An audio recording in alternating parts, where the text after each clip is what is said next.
Hi friends, welcome back to my channel. ಹೇಗಿದ್ದೀರಾ ಎಲ್ಲರೂ? ಬನ್ನಿ ಇವತ್ತು ಸಬ್ಬಕ್ಕಿ ಮತ್ತು ಕ್ಯಾರೆಟ್ ಯೂಸ್ ಮಾಡಿ ಪಾಯಸ ಮಾಡೋದು ಹೇಗೆ ಅಂತ ತೋರಿಸ್ತೀನಿ. ನೋಡಿ, ಸಬ್ಬಕ್ಕಿ ಒಂದು 200 ಗ್ರಾಮ್ ಆಗೋಷ್ಟು. ನೋಡಿ, ಒಂದು ಬಾಣಲಿಗೆ ಗೋಡಂಬಿ ಹಾಕ್ಕೋಬೇಕು. ಗೋಡಂಬಿ ಮತ್ತು ದ್ರಾಕ್ಷಿ ಎರಡು ಒಂದು 50 ಗ್ರಾಮು, ಇಲ್ಲಾಂದರೆ 25 ಗ್ರಾಮ್ ಹಾಕ್ಕೊಂಡ್ರೂ ಸಾಕು. ಇಷ್ಟನ್ನು ತುಪ್ಪದಲ್ಲಿ ಹುರ್ಕೋಬೇಕು. ಹಾಗೆ ನನ್ನ ಚಾನಲ್ನ ನೋಡ್ತಾ ಇರೋರು ಸಬ್ಸ್ಕ್ರೈಬ್ ಮಾಡ್ಕೊಂಡು ನೋಡಿ, ಲೈಕ್ ಮಾಡಿ, ಶೇರ್ ಮಾಡಿ, ಕಮೆಂಟ್ ಮಾಡಿ. ಪಕ್ಕದಲ್ಲಿರೋ ಬೆಲ್ ಐಕನ್ನ ಕ್ಲಿಕ್ ಮಾಡ್ಕೊಳ್ಳಿ, ನೋಟಿಫಿಕೇಷನ್ ಬರುತ್ತೆ. ನೋಡಿ, ಈಗ ಇವೆರಡನ್ನು ತುಪ್ಪದಲ್ಲಿ ಚೆನ್ನಾಗಿ ಹುರ್ಕೋಬೇಕು. ತುಪ್ಪ ಒಂದು 2 ಟೇಬಲ್ ಸ್ಪೂನ್ ಯೂಸ್ ಮಾಡಿದ್ದೀನಿ ನಾನು. ಈಗ ನೆಕ್ಸ್ಟು ನೋಡಿ, ಅದು ದ್ರಾಕ್ಷಿ ಗೋಡಂಬಿ ಎರಡು ಚೆನ್ನಾಗಿ ಹುರ್ಕೋಬೇಕು ಬ್ರೌನಾಗಿ. ಇದಾದಮೇಲೆ ಒಂದು ತಟ್ಟೆಗೆ ಸಪ್ರೇಟಾಗಿ ಎತ್ಕೊಳ್ಳಿ. ತುಪ್ಪ ಅದರಲ್ಲೇ ಇರಲಿ, ತುಪ್ಪನೆಲ್ಲ ಹಾಕ್ಕೊಬೇಡಿ. ಈಗ ಕ್ಯಾರೆಟು ನಾನಿಲ್ಲಿ ಒಂದು ಫುಲ್ ಕ್ಯಾರೆಟ್ ತೊಗೊಂಡು ತುರ್ಬ್ಕೊಂಡು ಇಟ್ಕೊಂಡಿದ್ದೀನಿ. ಇದೇ ಬಾಣಲಿಗೆ ಈಗ ಕ್ಯಾರೆಟ್ ತುರ್ಬ್ಕೊಂಡಿರೋದನ್ನ ಹಾಕ್ಕೋಬೇಕು. ಇದನ್ನು ಹಾಕ್ಕೊಂಡು ತುಪ್ಪದಲ್ಲೇ ಚೆನ್ನಾಗಿ ಹುರ್ಕೋಬೇಕು. ಹಸಿ ವಾಸನೆ ಎಲ್ಲ ಹೋಗೋ ಥರ ಹುರ್ಕೋಬೇಕು ತುಪ್ಪದಲ್ಲೇ. ಆವಾಗಲೇ ಪಾಯಸಕ್ಕೆ ಚೆನ್ನಾಗಿ ಬರುತ್ತೆ. ನಾವು ಕಲರೆಲ್ಲ ಏನೂ ಹಾಕೋಷ್ಟಿರಲ್ಲ ಕ್ಯಾರೆಟ್ ಹಾಕಿದ್ರೆ.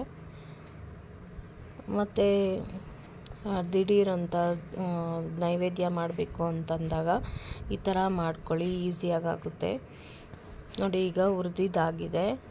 ಇದನ್ನು ಒಂದು ಮಿಕ್ಸಿಯಲ್ಲಿ ಹಾಕ್ಕೊಂಡು ಪುಡಿ ಮಾಡ್ಕೊಳ್ಳೋಣ. ಏಲಕ್ಕಿ ಒಂದು ಮೂರು ಕಾಯಿ ಎತ್ಕೊಂಡಿದ್ದೀನಿ ನಾನು. 3 ಇಲ್ಲ 4 ಹಾಕ್ಕೊಳ್ಳಿ. ನೋಡಿ, ಈ ಥರ ಹಸಿ ವಾಸನೆ ಹೋಗೋವರೆಗೂ ಹುರ್ಕೊಂಬಿಟ್ಟು ಸೈಡಲ್ಲಿ ಎತ್ತಿಕ್ಕೋಬೇಕು. ಬಿಸಿ ಆರಿದ್ಮೇಲೆ ಮಿಕ್ಸಿಯಲ್ಲಿ ಹಾಕ್ಕೊಂಡು ರುಬ್ಕೊಂಡು ಇಕ್ಕೊಬೇಕು ಸೈಡಲ್ಲಿ. ನೋಡಿ, ಏಲಕ್ಕಿ 4 ಕಾಯಿ ಹಾಕಿ ರುಬ್ಕೊಂಬರೋಣ. ಈಗ ನೆಕ್ಸ್ಟು ನಾನು ಸಬ್ಬಕ್ಕಿ 200 ಗ್ರಾಮ್ ತೊಗೊಂಡಿದ್ದೆ. ಸಬ್ಬಕ್ಕಿ 200 ಗ್ರಾಮ್ಗೆ ತುಪ್ಪ 1 ಟೇಬಲ್ ಸ್ಪೂನ್ ಆಗುವಷ್ಟು ಹಾಕ್ಕೊಂಡು ಅದನ್ನು ಕೂಡ ತುಪ್ಪದಲ್ಲೇ ಹುರ್ಕೋಬೇಕು. ಚಿಟಪಟ ಅಂತ ಅನ್ನುತ್ತೆ, ಅಂದವರೆಗೂ ಹುರ್ಕೊಳ್ಳಿ. ಟೇಸ್ಟ್ ಅಂತೂ ಚೆನ್ನಾಗಿರುತ್ತೆ ಈ ಥರ ಮಾಡೋದ್ರಿಂದ. ಇದನ್ನು ಚೆನ್ನಾಗಿ ಹುರ್ಕೊಬಿಟ್ಟು 1 ಗ್ಲಾಸ್ ಆಗೋಷ್ಟು ನೀರು ಹಾಕಿ ಬೇಯಿಸ್ಕೊಬೇಕು. ನೀವು ಪಾತ್ರೆಯಲ್ಲಾದರೂ ಬೇಯಿಸ್ಕೊಬೋದು, ಇಲ್ಲಾಂದರೆ ಕುಕ್ಕರಲ್ಲಾದರೂ ವಿಸಿಲ್ ಕೂಗಿಸ್ಕೊಬೋದು. ಕುಕ್ಕರಲ್ಲಿ 1 ಆಗಲಿ 2 ವಿಸಿಲಾಗಲಿ ಕೂಗಿಸ್ಕೊಂಡ್ರೆ ಸಾಕು. ನಾನಿಲ್ಲಿ ಬಿಸಿ ನೀರು ಹಾಕ್ಕೊತಾ ಇದ್ದೀನಿ, ನೋಡಿ, ಬೇಗ ಆಗಲಿ ಅಂತ ಅಂದ್ಬಿಟ್ಟು. ನೀವು ಬೇಕಾದರೆ ಕುಕ್ಕರಲ್ಲೇ ಹಾಕ್ಕೊಂಡು 1 ವಿಸಿಲ್ ತರಿಸ್ಕೋಬೋದು. ನೋಡಿ, ಬೆಲ್ಲ ಅರ್ಧ kg ತೊಗೊಂಡಿದ್ದೀನಿ ನಾನು. ಕ್ಯಾರೆಟ್ ನೋಡಿ, ಈಗ ಬಿಸಿ ಆರಿದೆ, ರುಬ್ಕೊಂಬರೋಣ ಬನ್ನಿ. ನೋಡಿ, ಈಗ ಕ್ಯಾರೆಟು ಮತ್ತು ಏಲಕ್ಕಿ ಎರಡನ್ನೂ ಮಿಕ್ಸಿಯಲ್ಲಿ ಹಾಕ್ಕೊಂಡು ರುಬ್ಕೊತಾ ಇದ್ದೀನಿ. ಮಿಕ್ಸಿಯಲ್ಲಿ ಹಾಕಿ ರುಬ್ಕೊಬೇಕು. ನೋಡಿ, ಈ ಥರ ನುಣ್ಣಗೆ ರುಬ್ಕೊಂಡ್ರೆ ಸಾಕು, ಚೆನ್ನಾಗಿರುತ್ತೆ ಇದು. ನೋಡಿ, ಈ ಸಬ್ಬಕ್ಕಿ ಬೆಂದಿದೆ ನೋಡಿ. ಇದಕ್ಕಿವಾಗ 1 ಗ್ಲಾಸ್ ಆಗೋಷ್ಟು ಹಾಲು ಹಾಕ್ಕೊತಾ ಇದ್ದೀನಿ ನಾನು. ಹಾಲು ಹಾಕ್ಕೊಂಬಿಟ್ಟು ಚೆನ್ನಾಗಿ ತಿರ್ಗಿಸ್ಕೊಳ್ಳಿ. ಸಬ್ಬಕ್ಕಿ ತಳ ಹಿಡಿಬಾರ್ದು, ಆ ಥರ ನೋಡ್ಕೊಬೇಕು.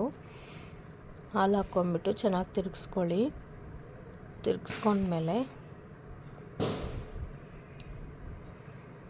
ನೋಡಿ, ತಿರ್ಗಿಸ್ಕೊಂಡ್ಮೇಲೆ ಈಗ ಕ್ಯಾರೆಟ್ ನಾವು ರುಬ್ಕೊಂಡಿರ್ತೀರಲ್ಲ ಅದನ್ನು ಹಾಕ್ಕೊಂಬಿಟ್ಟು ಅದನ್ನು ಹಾಕ್ಕೊಂಬಿಟ್ಟು ಚೆನ್ನಾಗಿ ತಿರ್ಗಿಸ್ಕೊಬೇಕು. ನಮಗೆ ನೀರು ಎಷ್ಟು ಬೇಕೋ ಅಷ್ಟು ಅದಕ್ಕೆ ಹಾಕ್ಕೋಬೇಕು.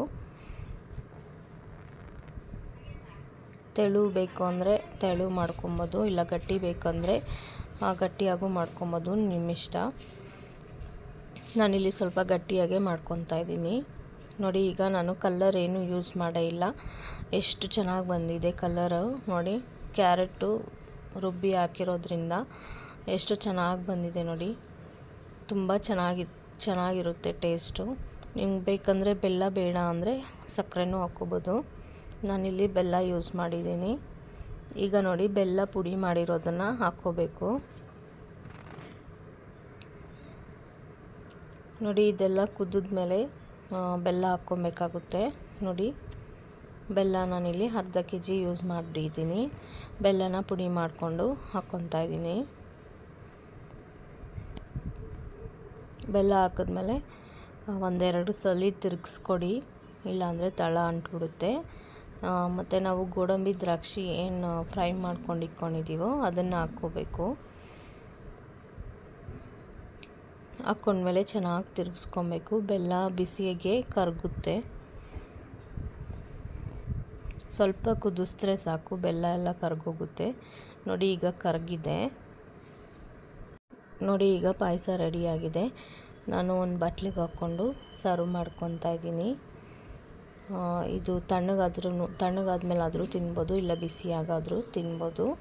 ನೋಡಿ ಸಬ್ಬಕ್ಕಿ ಮತ್ತು ಕ್ಯಾರೆಟ್ ಪಾಯಸ ರೆಡಿಯಾಗಿದೆ. ಹೀಗೆ ನನ್ನ ಚಾನಲ್ನ ಸಪೋರ್ಟ್ ಮಾಡ್ತಾಯಿರಿ. ಧನ್ಯವಾದಗಳು ಫ್ರೆಂಡ್ಸ್.